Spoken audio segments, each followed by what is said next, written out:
Hey, Qlik back again. I want to talk to you today about some really cool analytics. Now, if you're looking at this screen and you say, oh goodness, you've got a KPI there, that doesn't really help me. Guess what? That's kind of the point. I'm not talking to those of you who are looking as a developer for what you could build, how you can build a guided analytics application. You already know that we can do that at Qlik. I'm talking about how you can gain insights as an end user when the developers have basically done nothing for you. I'm looking at a blank screen here and I want to start analyzing our readmission rates. And so one of the things that we can do now is provide you some insights using our cognitive engine. All I have to do is click that button. I come in here, I start typing readmit, and it suggests to me some things it can help me with. I want to look at readmit rate. And what it's doing is it's going to show me where this item could be used. Hey, maybe I just want to see a KPI. No, thank you. Maybe I want to see a line chart over time. No, thank you. Maybe I want to see a narrative that's actually written to explain readmission rate over time. No, thank you. Hey, you know what? I would like to look at readmission rate across my locations that are binned. And so I'd say, yes, I would like to add that to my sheet.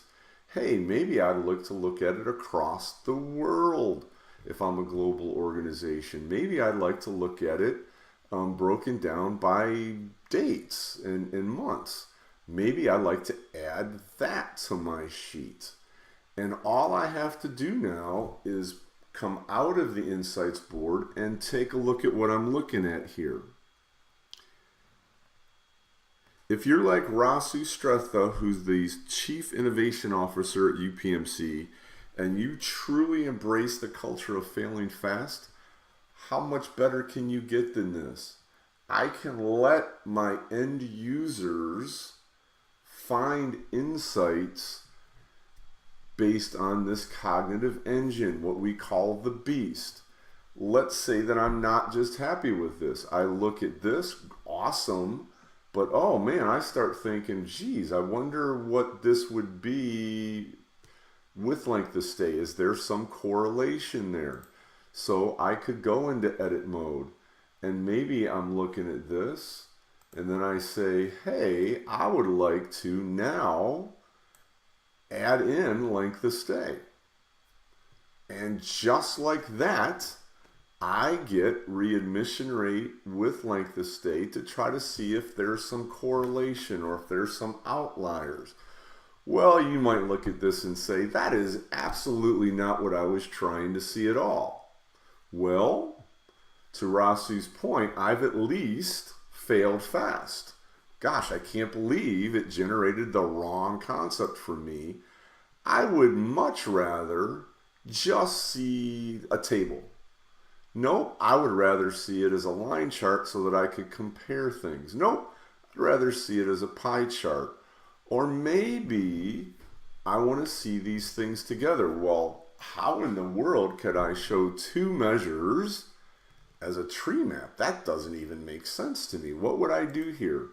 And so I can click to be looking at a tree map, and then I realize, oh gosh, you know what? I never even knew I could size my blocks based on the readmission rate so that I would know which one is higher readmission rate, but I want to color it based on length of stay. And now I know not only is this my highest readmission rate, it also has my highest length of stay. And maybe that's what I want to do. So if you are trying to equip your staff and move towards being a data-driven culture, if you're trying to help end users come along and move towards federating these insights, you want them to harvest your data and begin getting insights that are meaningful on their own. And you don't want to continue to be an organization where those people have to ask questions, get in line in some demand management system, and wait until next week, next month, next quarter, next year, next time someone on your team votes for FTEs to hire more developers, then you want to talk to us. This isn't about just this insights advisor. It's not about a feature. It's not about a tool. It's not about something that we've added. This is about a whole new way for you to do business and get on board with digital transformation.